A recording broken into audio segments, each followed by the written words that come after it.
നിങ്ങൾക്കറിയാവോ, വാട്സപ്പിൻ്റെ എൻക്രിപ്ഷനെക്കാട്ടിലും മോശമാണ് ടെലഗ്രാമിൻ്റെ encryption. WhatsApp ഉപയോഗിക്കുന്നത് end to end എൻക്രിപ്ഷനാണ്. എന്നാൽ ടെലഗ്രാം നിങ്ങളിത് എവിടെയെങ്കിലും കണ്ടിട്ടുണ്ടോ? ഇല്ല. അതെന്തുകൊണ്ടാണെന്ന് ഞാൻ പറഞ്ഞുതരാം. ടെലഗ്രാം ഉപയോഗിക്കുന്നത് ഒരു സെർവർ സൈഡ് എൻക്രിപ്ഷനാണ്. അപ്പോൾ ഈ എൻക്രിപ്ഷൻ്റെ പ്രശ്നം എന്ന് വെച്ചാൽ എൻഡ് ടു എൻഡ് എൻക്രിപ്ഷൻ വെച്ച് നോക്കുകയാണെങ്കിൽ ഇത് എളുപ്പമായി ട്രാക്ക് ചെയ്ത് എന്താണോ ആ ഒരു മെസ്സേജിൻ്റെ കണ്ടന്റ് അത് ഈസി ആയിട്ട് ചോർന്നു പോകാനുള്ള സാധ്യതയുണ്ട്. എന്നാൽ വാട്സപ്പിൻ്റെ എൻഡ് ടു എൻഡ് എൻക്രിപ്ഷൻ സെൻഡറിൻ്റെയും റിസീവറിൻ്റെയും ഒരു കീ പെയർ ഉണ്ടാകും. ഈ കീ പെയർ വെച്ച് മാത്രമാണ് എൻക്രിപ്റ്റ് ചെയ്ത ഡേറ്റ. ഇപ്പോൾ ഒരു ഹലോ എന്നുള്ള മെസ്സേജ് ആയിക്കോട്ടെ, ഇത് സെൻഡറിൻ്റെ ഒരു കീ വെച്ച് എൻക്രിപ്റ്റ് ചെയ്യുന്നു. ഇത് റിസീവറിൻ്റെ കീ വെച്ച് മാത്രമേ ഡീക്രിപ്റ്റ് ചെയ്യാൻ പറ്റൂ, വേറെ ഒരു കീ വെച്ച് ഡീക്രിപ്റ്റ് ചെയ്യാൻ പറ്റുന്നില്ല.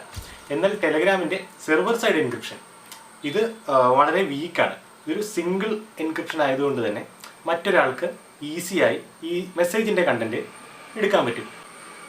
ബേസിക്കലി ഹാക്ക് ചെയ്തെടുക്കാൻ പറ്റുമെന്ന് പറയാം. സോ ചുരുക്കത്തിൽ പറയുകയാണെങ്കിൽ കോൺഫിഡൻഷ്യൽ ആയിട്ടുള്ളതും പ്രൈവറ്റ് ആയിട്ടുള്ള ടെലഗ്രാമിലൂടെ സെൻഡ് ചെയ്യാതിരിക്കുന്നതാണ് ഏറ്റവും നല്ലത്.